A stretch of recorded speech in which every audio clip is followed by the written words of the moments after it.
Sixth వీడియోలో మనము decimal representation of rational numbers గురించి డిస్కస్ చేద్దాం.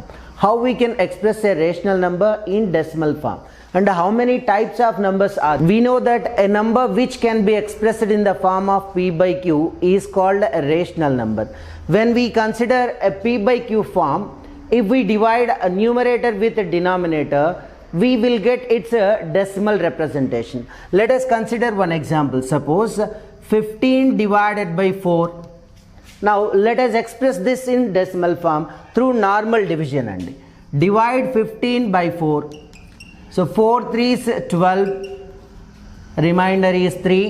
Next we can take decimal point there, and 4 7s 28, 4 5s 20. So when we try to write its value in decimal representation, we will get 3.75. Here we can observe one thing, children. What it is? After decimal point there are only 2 decimal places. So division stops after certain places anamata. When we consider another p by q form like 10 by 3, let us try to express this in decimal form through normal division. So divide 10 by 3. 3 3s 9. So remainder is 1. We can take decimal point in quotient. Again we will get 10. 3 3s 9. 3 3s 9. So here division won't stop anamata. So its value is 3.3333 and so on. So any p by q form number may be of either terminating or non-terminating repeating decimal anamata. అంటే p by q ఫామ్లో ఉండే ఒక rational నెంబర్ని decimal ఫామ్లో represent చేసినట్టయితే division stop అయ్యిందనుకోండి, అది terminating decimal అవుతుంది. Right? In case division stop అవ్వకుండా ఇలా రిపీట్ అవుతూ ఉందనుకోండి, అలాంటి నెంబర్స్ని నాన్ టర్మినేటింగ్ రిపీటింగ్ డెసిమల్స్ అని పిలుస్తాం. And this can be express as 3.3 bar. In this non-terminating repeating decimal, the repeating part is called period, and the number of digits repeating it is called periodicity. Okay? So period ఏంటి, periodicity ఏంటి అనేది మనం ఇంకొన్ని examples తీసుకుందాం. Right? p by q ఫామ్లో ఉండేటువంటి నెంబర్ని decimal ఫామ్లో రిప్రజెంట్ చేయడానికి ట్రై చేస్తున్నాం. అది 2 టైప్స్లో ఉండొచ్చు. It may be either terminating decimal or it may be non terminating repeating decimal అనమాట. So non terminating repeating decimal గురించి ఇంకొద్దిగా ఇన్ఫర్మేషన్ మనం ఇక్కడ తెలుసుకుందాం. సో అందులో రిపీట్ అవుతున్నటువంటి పార్ట్ని ఏమని పిలుస్తాం, అండ్ ఎన్ని డిజిట్స్ రిపీట్ అవుతూ ఉంటాయో దాన్ని ఏమని పిలుస్తాం అన్నది ఒక ఎగ్జాంపుల్ తీసుకుందాం. సి suppose 1.72727272 and so on. So this is also non-terminating repeating decimal, and in short it can be written as 1.72 bar anamata.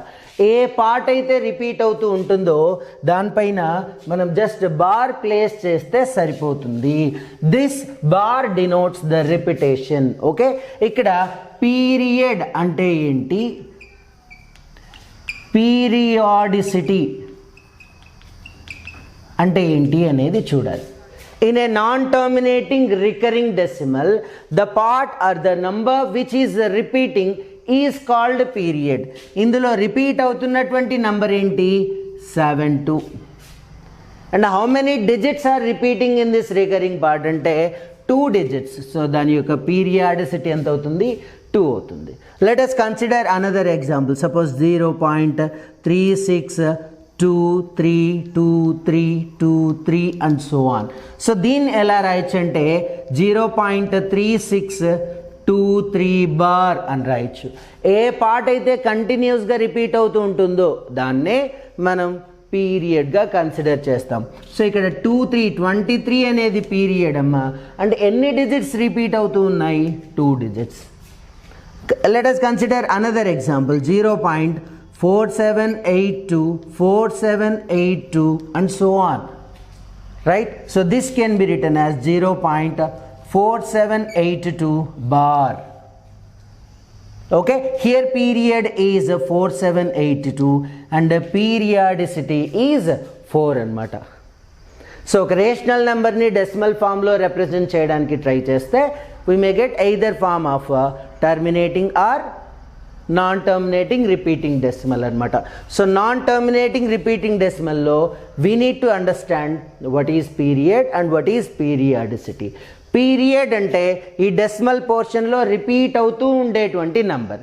Periodicity అంటే ఈ డెసిమల్ పోర్షన్లో ఎన్ని డిజిట్స్ రిపీట్ అవుతున్నాయి అనేది. Okay, now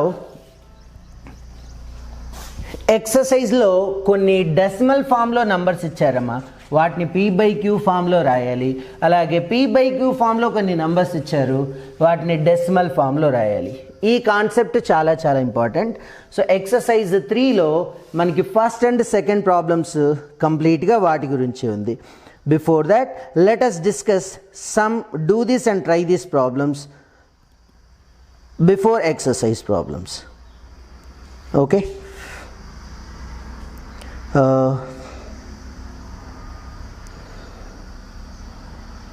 look at example 10. In example 10 we have non-terminating repeating decimals. In example 9 we have terminating decimals. 0.35 minus 8.005 2.104. all these are terminating decimals. అంటే decimal point తర్వాత there is no repetition అన్నమాట. Okay, and in example 10 all these are non-terminating repeating decimals. చూడండి 0.4 bar అని ఉంది. So 0.44444 and so on. అలాగే second one 0.54 bar ఉంది, అంటే 0.545454 and so on అనమాట. ఇవన్నీ కూడా non terminating repeating decimals. So వీటిని p/q ఫామ్లో రాయగలగాలి. హౌ అనేది మనం ఎక్సర్సైజ్ ప్రాబ్లమ్స్ చేస్తూ అర్థం చేసుకుందాం చిల్డ్రన్. ఓకే, అలాగే ఎగ్జాంపుల్ 11 కూడా express the mixed recurring decimal. First let us know what is mixed. ఇక్కడ చూసినట్టయితే 0.545454 and so on. This can be written as 0.54. ఇంకొక ఎగ్జాంపుల్ తీసుకుని 0.172222 and so on. So this can be written as 0.172 bar. Bar should be placed only on digit 2. ఇక్కడ చూడండి, దీన్ని pure recurring decimal అని పిలుస్తాం. అంటే డెసిమల్ పాయింట్ తర్వాత total portion repeat అవుతుంది. బట్ ఈ నెంబర్లో చూడండి, డెసిమల్ పాయింట్ తర్వాత few digits are repeating, only 1 digit is repeating and there are some non repeating decimals. ఇలాంటి దాన్ని మిక్స్డ్ రిపీటింగ్ డెసిమల్స్ అని పిలవడం జరుగుతుంది. ఓకే, సో మనం ఎక్సర్సైజ్లో ఈ ప్యూర్ రిపీటింగ్ డెసిమల్స్ని, మిక్స్డ్ రిపీటింగ్ డెసిమల్స్ని p/q ఫామ్లో ఎలా ఎక్స్ప్రెస్ చేస్తాం అన్నది ఎక్సర్సైజ్లో డిస్కస్ చేస్తాం. Next think, discuss and write అనే ప్రాబ్లం ఉంది చూడండి. Think, discuss and write. So page number 31 అమ్మ. Convert the decimals 0.9 bar, 14.5 bar and 1.24 bar to rational form. అంటే p/q ఫామ్లో ఎక్స్ప్రెస్ చేయాలి. సో ఇలాంటివి కూడా మనం ఎక్సర్సైజ్ ప్రాబ్లం చేస్తే క్లియర్గా అర్థమవుతుంది. Okay, let's move on to exercise 1.3. Children very simple. ఇందులో ఏంటంటే డెసిమల్ ఫామ్లో ఉండేటువంటి నంబర్ని p/q ఫామ్లో రాస్తాం. ఇందాక p/q ఫామ్లో ఉన్న నంబర్ని డెసిమల్ ఫామ్లో రాసాం కదమ్మా through normal division. We observed 2 things అనమాట. ఏంటి, ఒకటేమో సమ్ టైప్ ఆఫ్ నంబర్స్ ఏమో టర్మినేట్ అవుతాయి, అంటే డివిజన్ స్టాప్ అవుతుంది.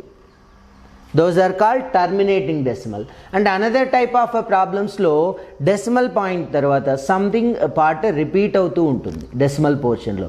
That is called non terminating repeating decimals. ఆ నాన్ టర్మినేటింగ్ రిపీటింగ్ డెసిమల్స్లో పీరియడ్ ఏంటి, పీరియాడిసిటీ ఏంటి అనేది మనం బాగా అర్థం చేసుకోవాలి. So let us solve first problem of exercise 1.3. Number 1 0.57. Number 2 0.176. Number 3 1.000 and there are 4 zeros. 1 fourth one 25.125. Okay, so ఇవన్నీ కూడా టర్మినేటింగ్ డెసిమల్స్. చూడండి, డెసిమల్ పాయింట్ తర్వాత there is no repetition. All these are terminating decimals. వీటిని p by q ఫామ్లో రాయాలి. Very simple అమ్మా. So numerator we will write without point divided by. So point after there are two places అంటే 10 square తీసుకోవాలి which is nothing but 100. వీటి గురించి ఇలాంటి వాటి గురించి మనము 7th క్లాస్లోనే ఫ్రాక్షన్స్ అండ్ డెసిమల్ నెంబర్స్లో డీటెయిల్డ్గా నేర్చుకోవడం జరిగింది. If there are 2 decimal places then we will get 100 in denominator. If there is only one decimal place, then we will get 10 in its denominator, right? Alage. Now see, there is no value for extreme left zeros kada, we can remove this zero, no problem. So 57 by 100. Can we cancel these two numbers with the same digit? ఒకే digit తో cancel చేయడానికి chance ఉందా అంటే no అన్నమాట, right? That's it. That is the simplest form. Now coming to this. So 0176, this is numerator, divided by decimal point after there are 3 places, so we will get 1000 in denominator. There is no value for this 0. Now these two gets cancelled with a 4 table directly. Of course 2 తో కూడా cancel చేస్తూ రావచ్చు, right? Now let me cancel this with a 4 table. See, 4 4s 16 amma, 1 remains, inkoka 16, 4 4 16. Now 4 2s 8, 10 minus 8 2 ఉంటుంది, 20 అవుతుంది. 4 5s 20 and this 0 as it is. Again cancel with 2 table. 2 22s, 2 125s. So p by q form of that terminating decimal is 22 by 125. Okay. Now look at third one. Third one చూడండి. See third one. 1.00001. So first let us write the numerator without a decimal point, divided by. After decimal point there are 1 2 3 4 5 digits are there, 5 decimal places are there. So we need to take right 5 zeros number which is nothing but 1 lakh. 10 to the power of 5 తీసుకోవాలి అంటే ఆ నెంబర్లో 5 zeros ఉంటాయి. Can we remove these zeros అంటే no, there is value for these zeros. So between digits ఉన్నాయి కాబట్టి వీటికి ఉంది. ఎక్స్ట్రీమ్ లెఫ్ట్ ఉండేటువంటి జీరోస్కి వాల్యూ ఉండదు. ఓకే.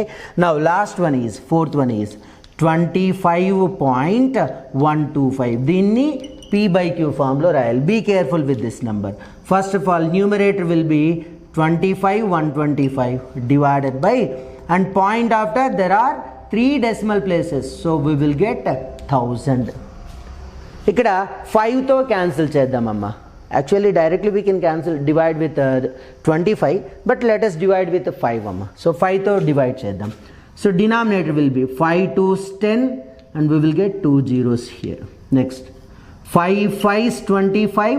Some of you కొద్దిమంది ఇక్కడ చేసేటువంటి మిస్టేక్ ఏంటంటే డైరెక్ట్లీ యూ విల్ టేక్ 12 అనమాట. 5 2s 10 and 12 తీసుకుంటారు. బట్ నార్మల్ డివిజన్కి వెళ్ళినట్టయితే ఇక్కడ 25 125 5తో డివైడ్ చేయాలి. 5 5s 25 అమ్మ, 0 1 తీసుకుంటాం. ఇస్ 1 డివిజిబుల్ బై 5 అంటే నో, నాట్ పాసిబుల్. సో 0 తీసుకొని we will put down another digit. Now 5 2s 10 2 25 5 5s 25. So ఎంత వస్తుందమ్మా? 5025 కదా.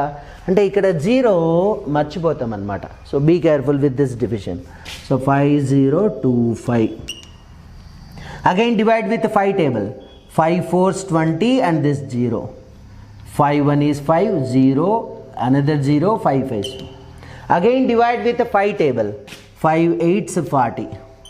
5 2s 10, this 0, 5 1s. So it can be written as 201 divided by 8. ఇలాగా డెసిమల్ ఫామ్లో ఉండేటువంటి నంబర్స్ అన్నిటినీ p by q ఫామ్లో రాసాము. ఓకే. అదే p by q ఫామ్లో ఉండే డెసిమల్ నెంబర్ని p by q ఫామ్లో ఉండే నెంబర్ని డెసిమల్ ఫామ్లో ఎలా రాస్తాం?